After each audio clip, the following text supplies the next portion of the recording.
नमस्कार, आपका स्वागत है। आज हम बात करने वाले हैं उस कैटेगरी के व्यक्तियों की जो 10 से 20 हज़ार रुपये लेकर के मार्केट के अंदर पैसा कमाना चाहते हैं। 10 से 20 हज़ार रुपये लगा करके मार्केट के अंदर पैसा कमाना, इसके लिए एक स्ट्रेटेजी है जो आपको अपनानी चाहिए। आप देख सकते हैं उसको ट्राई करके। जैसे आप किसी भी स्टॉक के अंदर आप पैसा लगाते हैं तो वहाँ पर क्या होता है, जैसे ही आपने इसमें पैसा लगाया, जैसे कि ये 5% मिल रहा है, अगर ये 10% हो जाता है तो स्टॉक को सेल कर दीजिए। जैसे आप देख पा रहे होंगे किसी भी स्टॉक में जब भी 10% मिलता है तो आप उसको सेल कर सकते हैं। जैसे कि 10% आप 10,000 रुपये लेकर के आते हैं, उन 10,000 रुपये को लेकर के 10% मिलता है तो आपको 1,000 रुपये बच जाते हैं। 1,000 रुपये आपके पास हो जाएंगे, यानी कि टोटल 11,000 रुपये। तो अब आपके पास टोटल कैपेसिटी कितनी है, कैपेसिटी भी और कैपिटल भी कितना होगा, 11,000 का। यानी कि 10 लेकर के आए थे, आपने 1,000 कमाए, तो 1,000 चाहे वो 1 महीने में कमाए चाहे वो 2 महीने में कमाए, लेकिन आपने उसमें उसको 1,000 रुपये प्लस कर दिया। अब आपके पास कैपेसिटी कितनी हुई, 1,000 की।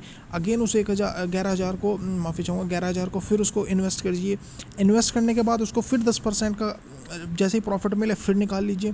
चाहे आप 5-5 हज़ार को 2 जगह लगा रहे हैं, 10-10% निकाल लीजिए, फिर बेच दीजिए। स्टॉक खरीदिए और बेच दीजिए 10%। यानी कि आपकी जो एसेट्स हैं वो बढ़ते रहेंगे और आप अपने इन्वेस्टमेंट करें और सेलिंग करते रहें। यानी कि आपको स्टॉक बाय करना है और सेल करना है। इससे आपको होगा क्या कि आपकी जो एसेट्स है वो बढ़ जाएंगी। अदरवाइज़ आप सोच रहे हैं कि 10,000 लेकर के आए, मार्केट में लगाए, 2 साल रखेंगे, डबल हो जाएंगे, ऐसा कुछ नहीं होगा। क्यों? क्योंकि उसका मेन कारण ये रहेगा, एक स्टॉक में आपने पैसे लगाने के बावजूद 2 साल में के अंदर अंदर वो ऊपर जाता है। 10 रुपये का शेयर है, 50 तक चला गया, 100 रुपये तक चला गया, लेकिन घूम करके फिर 10 पे आ गया, तो आपको क्या मिला? आपको क्या मिला, ये भी तो आपको सोचना है ना। तो आप अपनी कैपिटल को बढ़ाते रहिए।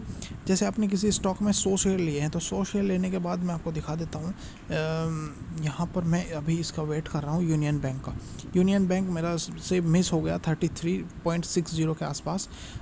तो वहाँ पर मैं अपडेट में नहीं था, मतलब मैं इसके टच में नहीं था, तो इस वजह से मैं इसको ख़रीद नहीं पाया। अदरवाइज़ ये 3-4 यानी कि 34 पे भी अगर मुझे मिल जाता है, मैं इसमें 100 या 200, 100 या 200 शेयर लेते हैं, उसमें फिर खरीद करके छोड़ देंगे। जैसे ये 40 जाता है, 40 जाने पे 100 शेयर बेच दो, 100 शेयर होल्डिंग में, ऊपर अपर जाएगा तो फिर बेच देंगे, नहीं तो फिर वेट करेंगे। तो सिंपल सी बात है, आपको पैसा लगाना है, मतलब पैसा कमाना है इसमें, तो लगा करके निकालना भी ज़रूरी है टाइम पर।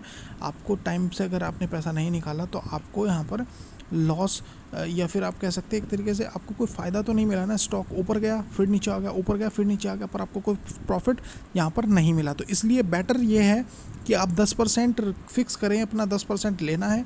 स्टॉक कहीं भी जाए कोई फ़र्क नहीं पड़ता, 10% लिया और अपनी कैपिटल को बढ़ाया और उसके बाद फिर उसको इन्वेस्ट कर दिया राइट समय आने पर। ये नहीं कि एकदम से स्टॉक ले लिया, जैसे कि विप्रो है, अभी सही समय नहीं है इसको खरीदने का, अभी ये डाउन आएगा आने वाले टाइम में।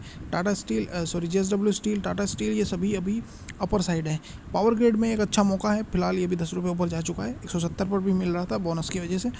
लेकिन अब सीधी बात है कि यहाँ पर आपको इन्वेस्टमेंट करना है, 10% बनाना है, उसके बाद सेल कर देना है, उसके बाद फिर से इन्वेस्टमेंट करना है और 10% बढ़ते ही फिर उसको सेल कर देना है। पहले आपको अपनी कैपिटल बढ़ानी है, कैपिटल बढ़ेगा तभी आप उसमें होल्डिंग के लिए लंबे समय तक छोड़ सकते हैं, क्योंकि आप पैसा कमाने के लिए आए हैं, पैसा गंवाने के लिए नहीं। और रिटेलर यहाँ पर सबसे ज़्यादा नुकसान कराता है। रिटेलर का ही पैसा, जो बड़े इन्वेस्टर होते हैं उनकी इनकम होती है। तो आपको सोच समझ करके चलना है और अपनी पैसे को, अपने एसेट्स को और अपने जो एसेट्स हैं उसको बचा करके रखना है। अगर मूल्य बचा रहेगा तभी आप कमा पाएंगे, अगर मूल्य ही नहीं, प्रिंसिपल ही नहीं बचेगा तो आप कमा नहीं सकते। ये मार्केट का सीधा फंडा है। आशा करता हूँ आपको समझ में आया होगा। वीडियो अच्छी लगे तो like, subscribe and thank you so much.